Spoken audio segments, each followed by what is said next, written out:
Ito ang Presidential Broadcast Service Radyo Pilipinas. Radyo Publiko ng Bagong Pilipinas para sa Bagong Pilipino. Naghahatid ng mahahalagang balita at impormasyon na guugnay ng pamahalaan sa sambayanan. Tulay sa himpapawid ng serbisyo publiko. Radyo Pilipinas. Radyo Publiko. Ang boses ng Pangulo.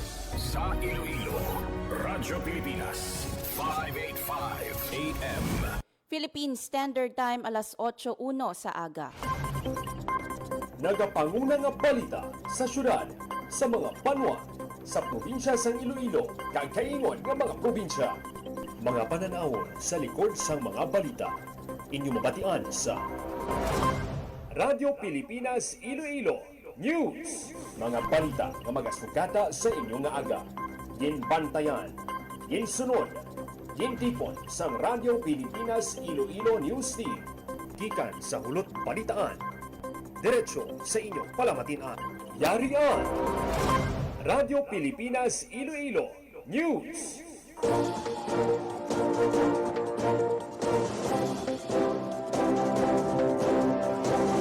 Mayong aga Pilipinas, mayong aga Western Visayas.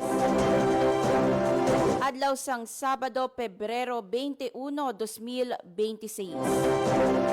Ako ang inyo tagbalita kada Sabado, Hope Torichante, kagning Radyo Pilipinas Iloilo News.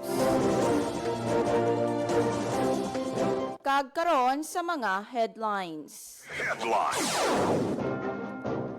Kanlaon nagapabilin sa Alert Level 2 ash emissions posible sa gihapon. DSWD Negros Island Region nagpalabot sang assistance sa mga pamilya nga naapektuhan liwat sang paglupok sang bulkang Kanlaon. Disaster Response Task Unit sang 3rd ID nakaalerto kasunod sang paglupok sang bulkang Kanlaon. Masobra 1,700 ka pulis kagiban pa nga security forces handa na sa pagpatuman sang seguridad sa ASEAN meeting sa Iloilo City. Kag face-to-face classes sa syudad sang Iloilo suspendido halin Pebrero 25 tubtob Pebrero 27 para sa hiwaton nga ASEAN meeting. Philippine Standard Time 8:03 sa aga. Kag sa detalye na sang mga balita. Pilipinas, Radyo Pilipinas News. Kanlaon nagapabilin sa Alert Level 2 ash emissions posible sa gihapon suno sa DOST FIVOX. Yari ang report. Radyo Pilipinas, Report. Ginklaro sa DOST FIVOX nga nagapabilin pa sa gihapon sa Alert Level 2 kon moderate level of volcanic unrest ang Kanlaon sa tapos sang moderately explosive eruption sang Huwebes sang hapon Pebrero 19. Sa outlook sang ahensya wala sang may nakita nga klaro nga pagsaka sa volcanic earthquake kag ground deformation sa bulkan sa tapos sang paglupok. Sa piyak sini posible sa gihapon masundan ng ash emission events o kon malipot ng mga explosive eruptions ang nangin aktibidad sang Kanlaon sang Pebrero 19. Paandam sang DOST FIVOX ang masunod nga aktibidad posible magtugas sang peligro sa sulod sang 4 km permanent danger zone. Lakip na ang pyroclastic density currents, ashfall kag mga materyales nga posible manginlahar kung mag-ulan. Ginpangabay man ang komunidad sa sulod sang danger zone nga padayon nga maghanda sa posible evacuation. Nagpasalig ang FIVOX nga ginamonitor ang sitwasyon sang Kanlaon. Para sa Bagong Pilipinas, Hope Torichante, Radyo Pilipinas, Radyo Publiko. Radyo Pilipinas News. Sa kaangot nga balita, nagpalabot sang bulig ang Department of Social Welfare and Development Negros Island Region sa mga pamilya nga naapektuhan sang liwat nga paglupok sang bulkang Kanlaon sang Huwebes, Pebrero 19. Lakip sa mga ginhatag nga assistance ang family food packs sa 34 ka pamilya o kon 115 individuals. Temporaryo nga nagatinir sa South 1 Elementary School Evacuation Center Sitio Gintubdan, Barangay Araal, La Carlota City ang mga pamilya. Padayon naman ang paghatag sang gilayon nga assistance sang regional office para mapasiguro ang kaluwasan sa mga pamilya kag may bastante nga pagkaon kag temporaryo nga bulig para sa mga evacuees samtang nagapadayon ang monitoring kag response efforts. Radyo Pilipinas. Radyo Pilipinas News. Kasunod sang paglupok sang Bulkang Kanlaon sa Isla sang Negros, ginpasaka na sang 3rd Infantry Spearhead Division sa Red Alert ang kahandaan sang ila Disaster Response Task Units. Ini bilang pagpanghanda sa mga soldado sa posible nga humanitarian assistance and disaster response operations sa Negros Island. Ginpasalig sang 3rd Infantry Division nga handa sila sa paghatag sang gilayon nga bulig sa mga pamilya nga apektado sang paglupok sang bulkan. Radyo Pilipinas. Radyo Pilipinas News. Masobra 30 kapamilya sa La Carlota City nag-evacuate kasunod sang paglupok sang Bulkang Kanlaon. City government nagpalabot sang nanoy-tuway nga bulig sa mga residente. Si JP Hervas sa report. Radyo Pilipinas. Radyo Pilipinas. Report. Nagsaylo sa evacuation center ang 34 kapamilya o 115 katawo gikan sa barangay Araal, La Carlota City kasulod sang paglupok sang bulkan Kanlaon sang Huwebes.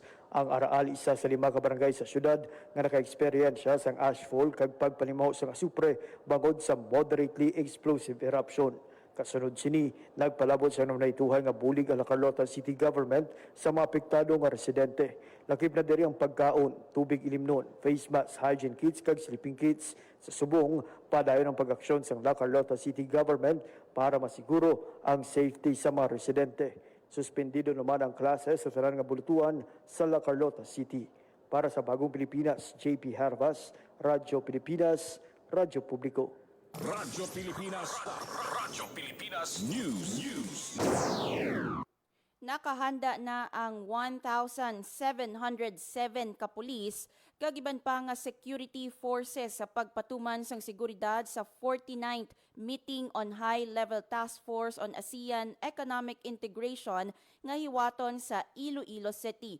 Isa ka send-off ceremony ang ginpatigayon para sa mga pulis kag security forces nga ginalakipan sang Philippine Coast Guard, Bureau of Fire Protection kag Armed Forces of the Philippines. Suno kay PRO 6 Director Josefino Ligan, makapila na ka beses nga nangin madinalag-on ang security forces sa pagpatuman sang seguridad sa mga ASEAN meetings. Kag iban pa nga dalagko ang kahiwatan sa rehiyon kag ini ang obrahon liwat sang kapulisan.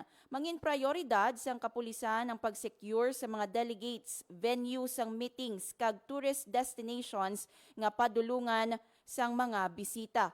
Sa pag-secure sa mga delegado, ginpanugyan naman ni Councilor Sedfrey Cabaluna ang mga pulis nga sa ila pagbaton sa mga bisita dapat nakasmile sila pirme tanda sang pagka-maabi-abihon. Ang 49th Meeting on High-Level Task Force on ASEAN Economic Integration nga hiwaton sa Iloilo City ang mag-aumpisa sa Pebrero 24 tubtob Pebrero 27. Radyo Pilipinas. Radyo Pilipinas News.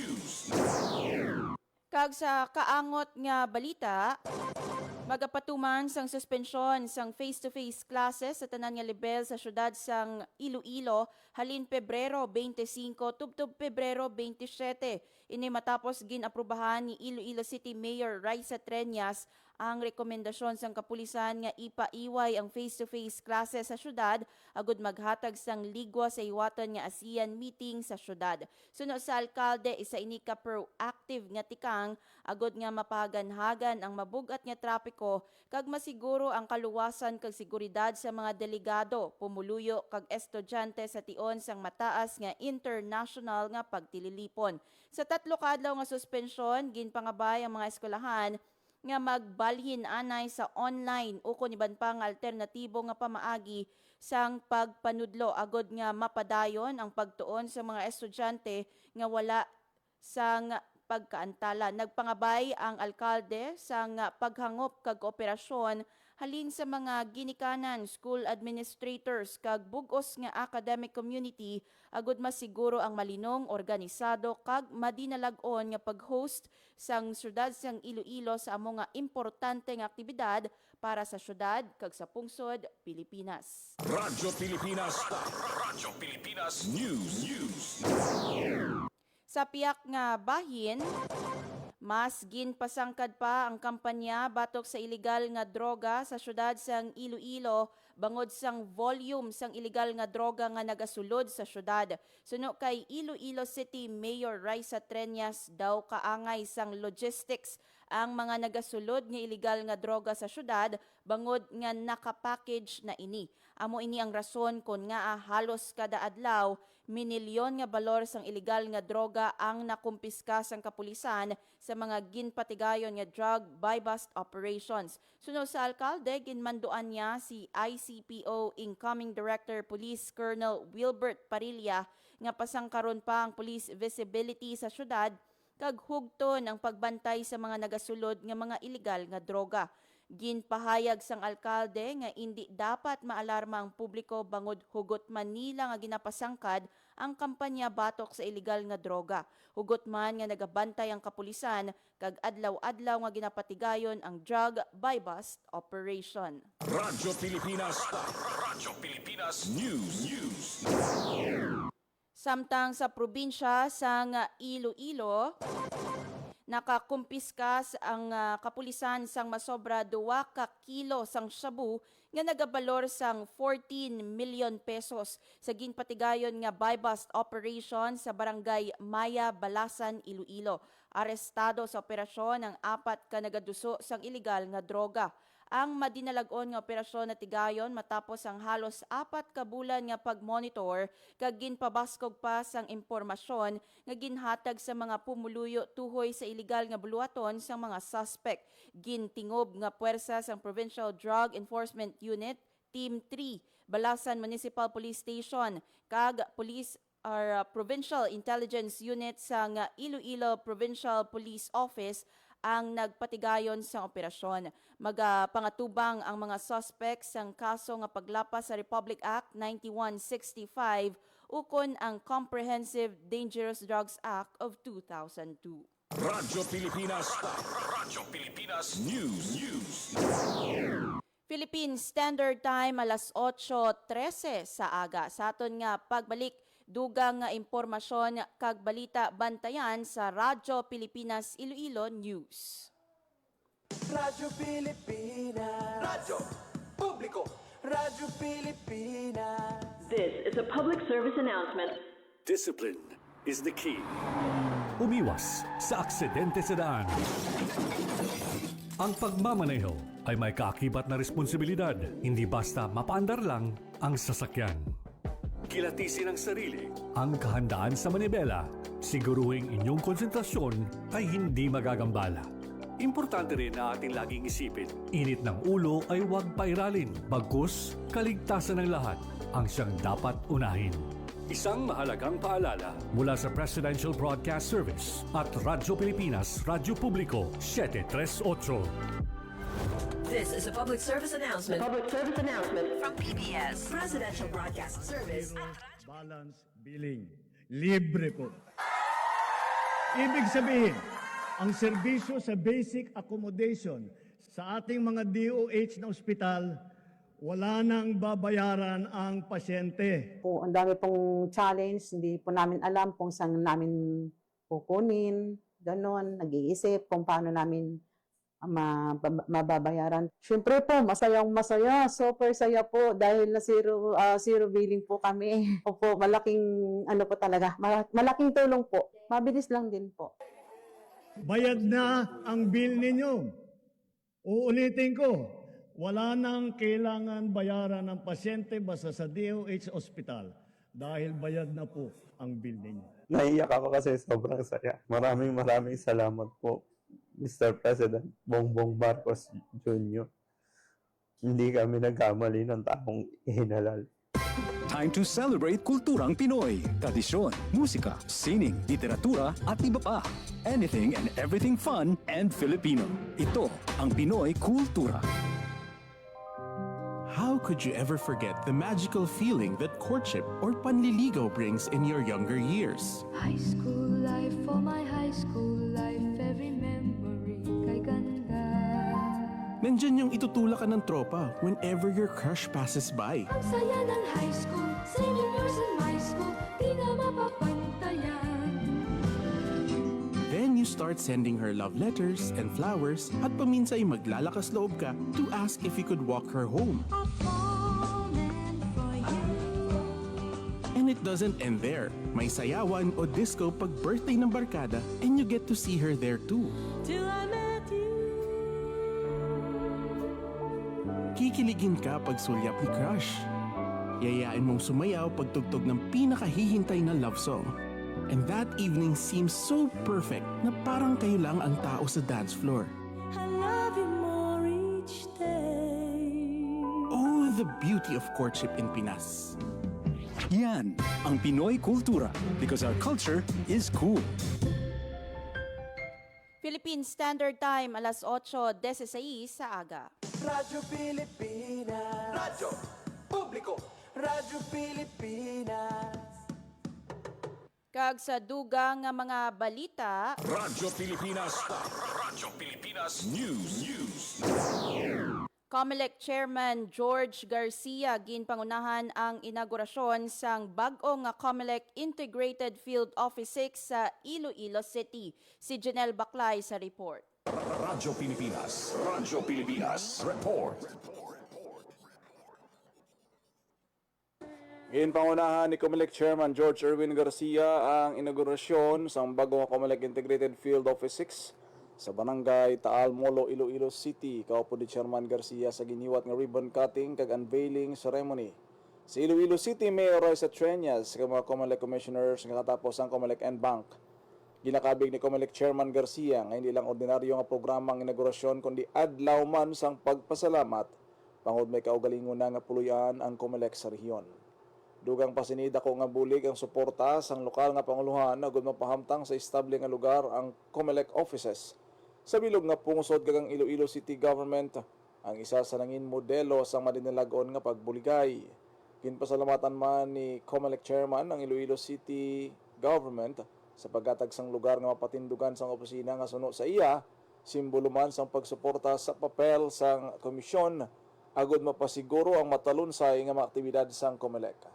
Labi na sa proteksyon sang demokrasya. Ang Integrated Field Office ang may iyara sing 3 kapanalgan nga may kabilugan nga area nga nagalapad sang 1,190 square meters kag ginumpisahan ang konstruksyon sini sang nagligad nga tuig 2022. Nasa ating palagay makapagbibigay ng mataas na moral at paniniwala sa kanilang tungkulin sa ating mga kasamahan. Una pong muna, alam nyo, napakaganda ng location sapagkat minarapat ng city government nung binigay ito sa atin ni Mayor Jerry noong 2022 sa tapat talaga ng ospital. Siguro naisip nila, pag hina-high blood na ito, mga taga-COMELEC na ito, wala nang magawa, wala nang maisip. Sa sobrang dami ng problema, nandiyan ang ospital, lalakarin mo lang. Konting-konti na lang. At hindi pa doon, nilagyan pa ng katapat na parking area. Parking po yun yung ginagawa ngayon. Para hindi mahirap yung mag-park ang mga sasakyan na pupunta sa COMELEC. Sa mga politikong pupunta lahat dito, magpapay ng candidacy, mayroong parking na. Ang kabahin sa pagpahayag ni COMELEC Chairman George Garcia. Para sa Bagong Pilipinas, Janelle Baclay, Radyo Pilipinas, Radyo Publiko. Radyo Pilipinas. Radyo Pilipinas News. sa kaangot nga balita, finally, we are home. Ini ang nangin pahayag ni COMELEC Regional Election Supervisor Ausan sa ila bag-o nga talatapan. Nagabalik si Janelle Baclay para sa report. Radyo Pilipinas. Radyo Pilipinas. Report. Finally, we are home. Ini ang ginpahayag ni COMELEC Regional Election Supervisor Attorney Dennis Ausan sa giniwat nga negosasyon sa ginabagong opisina ang COMELEC Integrated Field Office 6 sa Taal Molo. Sa iya nga mensahe, ginpahayag sini nga simbolo sang tingog sang katawhan ng edipisyo kang hindi lamang isa ka simple nga struktura. Sa bagong opisina pagahimuon suno siya ang mga preparasyon kay aktibidad sang komisyon agud mapasiguro nga ang kamoturan kag ang resulta sang pagdesisyon sa mga pumuluyo ang mapabutyag paagi sa eleksyon bilang sistema sang demokrasya.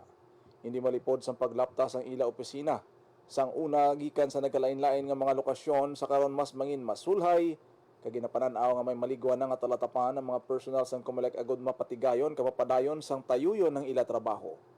Ginpasalamatan man sini ang mga ahensya kag partner stakeholders nga nangin galamiton agud matuman ang handom nga mayara sing permanente nga opisina. Ginpanginbulahan naman sang COMELEC commissioners ang pagpaninguha sang COMELEC region agud matigayon ang proyekto. Lakip man sa mga nagtambong sa inaugurasyon nga COMELEC commissioners upod ni Chairman George Garcia, ang Mosanday Commissioner Noli Pipo, Ernesto Ferdinand Masida Jr., Commissioner Ray Bulay kag Maria Norina Tangaro Kasinggal. Para sa Bagong Pilipinas, Junel Baclay, Radyo Pilipinas, Radyo Publiko. Radyo Pilipinas. Radyo Pilipinas News. Sa piyak nga bahin, White Beach sang Boracay Island, top 6 sa best of best beaches in Asia sang TripAdvisor. Yari ang report. Radyo Pilipinas. Radyo Pilipinas Report. Nagpang-anom nga pwesto ang White Beach sa Boracay Island sa Traveler's Choice Awards 2026 Best of the Best Beaches in Asia sang TripAdvisor. Sunod sa Malay Boracay Tourism Office ang padungog selebrasyon sang sikat nga balas, matahom nga sunset view kag ang panikasog sang tourism community sa Boracay Island. Sa piyak nga bahin nanguna naman sa listahan ang Banana Beach sa Phuket, Thailand, nga ginsundan sang Kilingking Beach sang Indonesia, Radna Hagar Beach kag Palolem Beach sang India, kag sa panglima nga pwesto ang Mirisa Beach sang Sri Lanka. Nagpangpito naman ang Bentota Beach sang Sri Lanka, Railay Beach sang Thailand, Nusa Dua Beach sang Indonesia, kag Senang Beach sang Langkawi, Malaysia. Para sa Bagong Pilipinas, Hope Trichante, Radyo Pilipinas, Radyo Publiko. Radyo Pilipinas. Radyo Pilipinas News. Starlink satellite internet kag Hytera base radio ginpanagtag sang Negros Occidental Provincial Government sa mga LGU. Si JP Hervas sa report. Radyo Pilipinas. Radyo Pilipinas Report. Nagpanagtag ang Negros Occidental Provincial Government sang Starlink Satellite Internet kag Hytera Base Radio sa mga syudad kag banwa sang probinsya. Katuyuan sini nga mapabaskog pa ang emergency communication capabilities sang LGU, DRRM kag EOC pinaagi sa pagsiguro sa masaligan kag wala untat nga koneksyon sa tion sang mga kalamidad. Lakip sa mga una nga nagbaton sang suporta ang lokal nga panguluhan sang syudad sang Bago, Escalante, Himamaylan, Sagay, San Carlos kag Sipalay, pati na sa mga banwa sang Binalbagan, Calatrava, Don Salvador Benedicto, Ibi Magalona, Hinubaan, Ilog, Isabela, La Castillana, Manapla, Moises Padilla, Murcia, Pontevedra kag Toboso.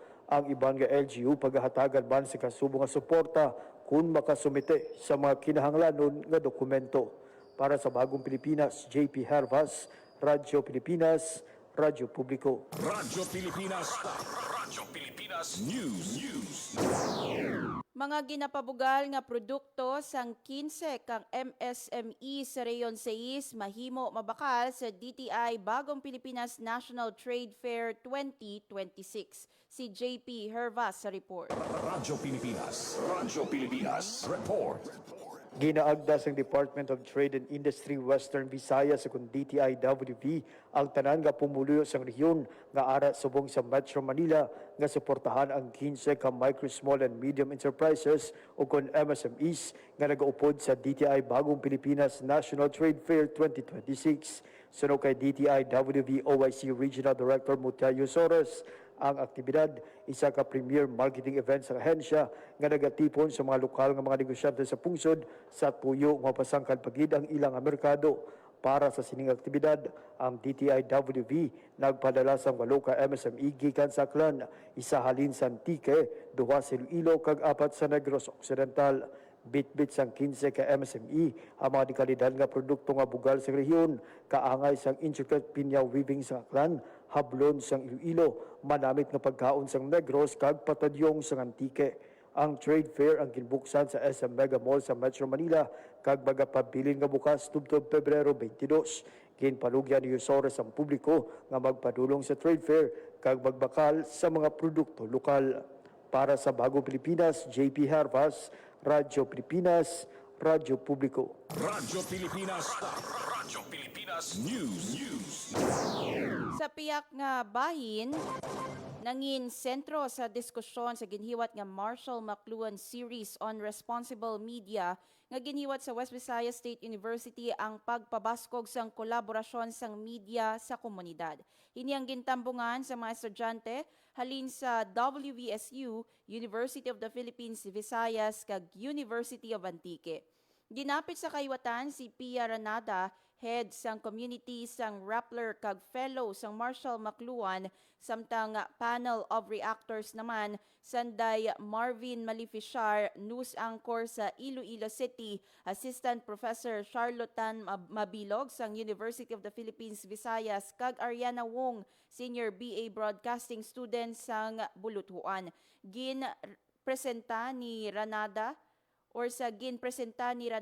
gintagaan igtalupangod sini ang ila mga ginahimo agod malabot ang mga komunidad pinaagi sa community engagement kaangay sang anti-scam workshop kapihan sadtong 2025 elections nga natagaan tion ang mga pumuluyo nga magpamangkot sa mga opisyales sa ila mga plano agod maayuhan pa ang ila komunidad. Pinaagi sa ila kampanya kag mga kayuwatan maeksperiensyahan sa komunidad nga mangin aktibo nga katapos ang syudad kag may dako nga kontribusyon agod maduso ang madamo nga pagbag-o kag development sa pungsod. Natagaan man sang tion ang mga kabataan nga makapamangkot sa nagkalain-lain nga mga issue sa patag sang journalism. Ang nasambit nga forum gin-organize sang Embassy of Canada kag College of Communication sang WVSU. Radyo Pilipinas. Radyo Pilipinas News. Kag sa katapusan nga balita, abogado ultramarathoner gikan Pampanga mapasakop sa Philippine Trail Running Championship sa Antique. Yari ang report. Radyo Pilipinas. Radyo Pilipinas Report. Lakip ang lawyer ultramarathoner gikan Pampanga sa mga nakaparehistro na para sa Philippine National Trail Running Championships sa San Remeo, Antique sa Marso sini nga tuig. Si Attorney Jennifer Lacanlale nga madugay na nga nagapasakop sa mga trail running events sa sulod kagwa sang pungsod ang magapasakop sa 42-kilometer full marathon. Suno sa abogado runner sa programa Tukib sang Radyo Pilipinas Iloilo, Curiosity ang nagtulod sa iya agod magpasakop sa trail marathon sa Antique, ilabi pa nga wala siya nakapadulong sa probinsya, kag bag-o nga eksperyensya para sa iya. Sandig sa anunsyo sa Department of Tourism Western Visayas, hiwato ng Philippine National Trail Running Championship sa Marso 27 tubtob 29 sa kabukiran sang San Remeo. May ara inisang 5 ka kategorya nga sarang pasakupan sa mga runners, ang 5 km, 16 km, 25 km, 42 km kag 80 km run. Ang lihok pangunahan sang Antique Trail Marathon kaupod ang Department of Tourism, lokal nga panguluhan sang Antique kag San Remeo kag iban pa nga partner stakeholders. Samtang veterano na nga makabig si Attorney Lacanlale sa trail running, nangin playground na sini ang Mount Arayat sa Pampanga. Lakip sa mga napasakupan na sang abogado runner sa international nga level amo ang Hard Rock 100-mile endurance run kag Western States Endurance Run sa Estados Unidos. Nangin kilala man siya nga pangalan sa CM50 Ultra kag isa man ka race director. Mensahe sang ultra runner sa mga nagaumpisa sa trail running nga magsugod sa gamay tubtob amat-amat nga mabaid ang kapabilidad kag palanggaon ang pagdalagan kag ang kabukiran. Para sa Bagong Pilipinas, Hope Tarichante, Radyo Pilipinas, Radyo Publiko. Radyo Pilipinas. Radyo Pilipinas News. Philippine Standard Time, alas 8:30 sa aga. Radyo Pilipinas. Radyo Publiko. Radyo Pilipinas. Kagamayad tong mga balita nga natipon sang Radyo Pilipinas Iloilo News Team. Radyo Pilipinas. Radyo Pilipinas. Magpabilin nga nakafollow sa Radyo Pilipinas Iloilo para updated sa mga hitabo sa Western Visayas.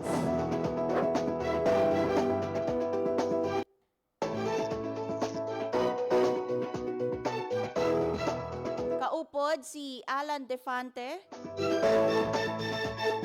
kag Vermore Aventura sa engineering team. Ini si Hope Torrichante para sa Bagong Pilipinas.